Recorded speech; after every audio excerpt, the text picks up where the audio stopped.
de Bamako ou d'ailleurs, qui nous saisissent sur des problèmes, lorsqu'ils sont troublés par telle ou telle décision. Nous les appelons et fraternellement nous en discutons avec eux. Et personne ne peut dire qu'il y a eu des représailles quelconques contre ces camarades qui ont eu le courage d'émettre leur opinion.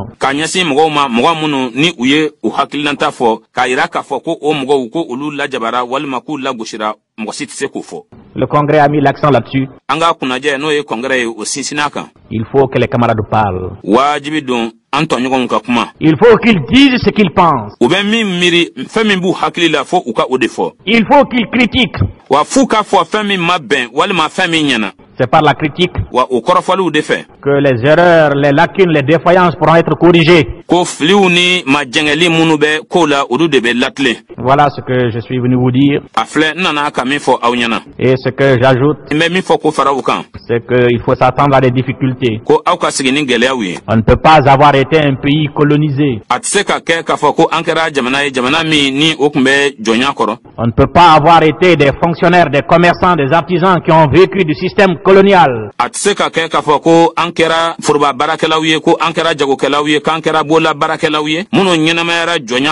Et qui, dans une certaine mesure, ont été quelquefois les artisans de la domination coloniale, s'être habitués à un train de vie et du jour au lendemain renoncer à ce train de vie pour que les frères qui ont été les victimes de cette domination coloniale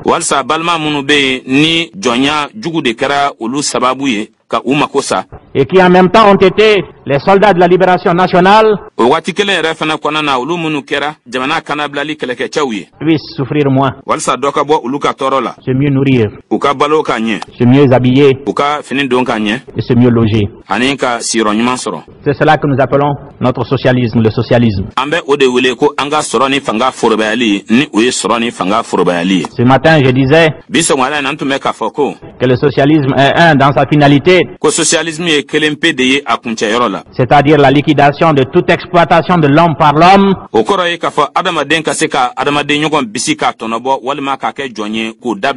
la répartition équitable des revenus selon l'apport de chacun dans la construction nationale. C'est cela que nous voulons.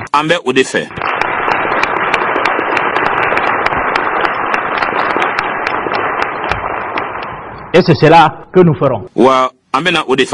Mais il me faut ouvrir une parenthèse. Il faut aussi que ce soit sans complexe. Nous avons toujours dit, nous ne devons jamais accepter de former tout fait. Mais il y a un danger qui menace les jeunes pays qui se sont orientés dans la voie de la construction socialiste.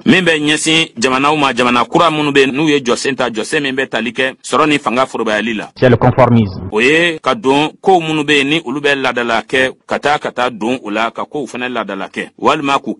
ne faut pas que nous soyons des conformistes plutôt. Et que nous acceptions comme vérité intangible tout ce qui a été dit sur le socialisme.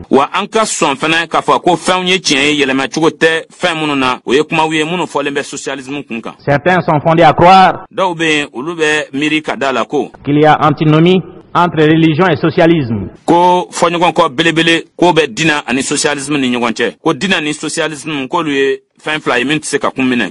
Je vous dirais que c'est inexact. Et la preuve jusqu'ici ne nous a pas été donnée du contraire. Quoique nous ayons posé la question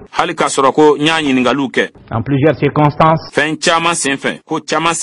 et à plusieurs hautes personnalités versées dans la science socialiste. Je vais vous citer un exemple terre à terre. Quand vous avez une calebasse pleine, vous voulez y mettre un autre contenu, il faudra nécessairement que vous vidiez la calebasse pour que vous puissiez y mettre ce que vous voulez mettre.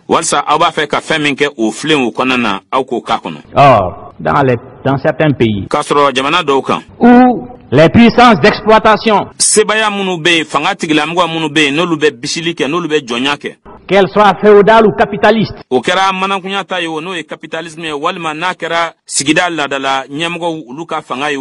étaient appuyées par les religions, par les représentants des religions. À telle enseigne que ces puissances capitalistes et féodales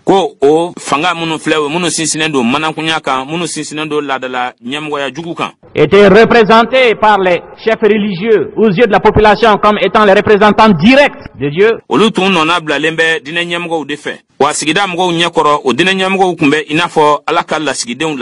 Pour mettre un terme à l'exploitation de ces féodalités et de ces puissances capitalistes,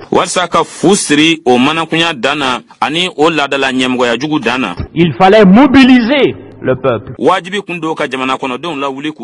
Donc il fallait lui faire comprendre qu'au-delà de la puissance des féodalités et des puissances capitalistes, il y avait une autre idée qui pouvait être puissante, qui pouvait être un facteur de mobilisation. C'est sa libération de toute oppression.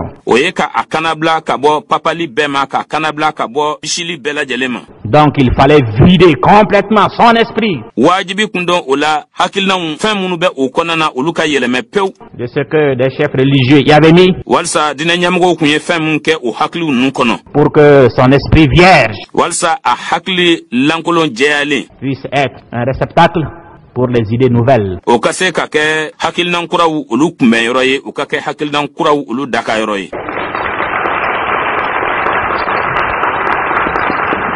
Et je dis qu'il n'y a pas incompatibilité chez un homme entre sa croyance et ses idées socialistes.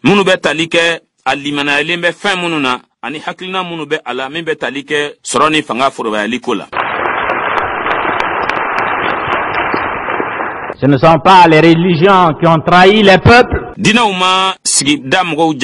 Ce sont des représentants des religions qui ont trahi les peuples.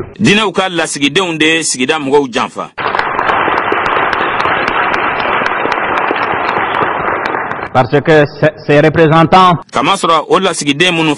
ont préféré se lier aux forces d'oppression et d'exploitation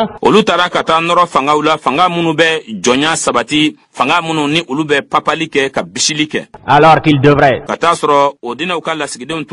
de par même l'origine de leur apostolat,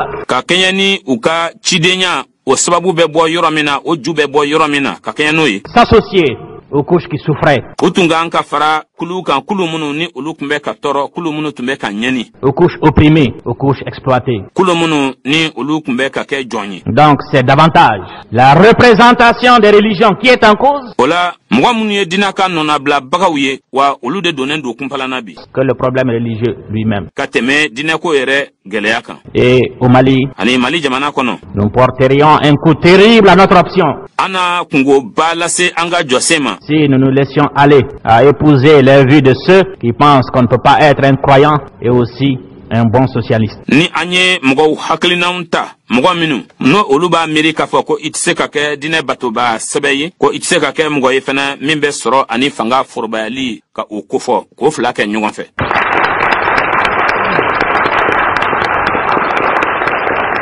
Vous pouvez être convaincu que la République du Mali donnera la preuve, le peuple malien donnera lui aussi la preuve qu'on peut être un socialiste, un bon socialiste, et rester bon musulman, bon chrétien, bon animiste. Voilà, camarades, ce que je suis venu vous dire ce soir. Et je souhaite que rentrez chez vous, vous vous attachiez, même si vous le faisiez déjà, à mieux prospecter le milieu humain sur lequel vous aurez à agir,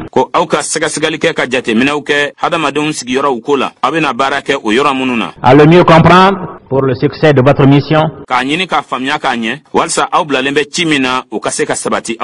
Qui se situe au niveau non seulement du succès de notre plan quinquennal,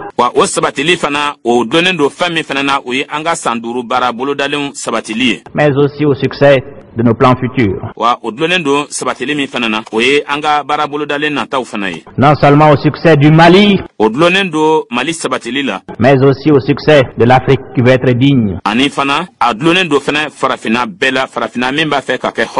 Non seulement au succès du socialisme que nous voulons construire ici, mais aussi au succès de toutes les idées généreuses et de fraternité humaine qui font la force du socialisme.